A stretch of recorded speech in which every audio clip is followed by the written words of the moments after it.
साथीहरू, हाम्रो धरानका मेयर आदरणीय अर्क साम्पाङज्यूको यो भनाइलाई तपाईँहरू कसरी लिनुहुन्छ, प्लिज यो भिडियो हेर्नुहोला र तपाईँहरूको विचार कमेन्टमा प्रस्तुत गर्नुहोला, दिनुहोला है।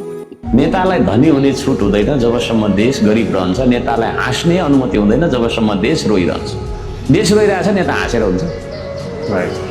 म यही ब्यानरमा यहीँनिर तपाईँको पत्रकार सम्मेलन गरेँ, अर्का साम्पाङ प्रधानमन्त्री पाएन र रोयो है। त्यो शहीदको परिवारहरू उहाँ रोइरहेको छ यार। ती शहीद भएको मान्छेहरू मेरो छोराछोरी जस्तो होइनन् र, त्यो मैले फिल गर्नु पर्दैन।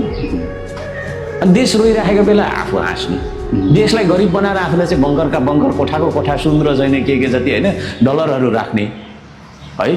जबकि एकजना मान्छेले भात खाने पैसा छैन त्यहाँ क्या है, सडकमा मागेर हिँडेको छ, खर्बौँ अर्बौँ पैसा ठोसेर कसैले चाहिँ राखेर बसेको छ।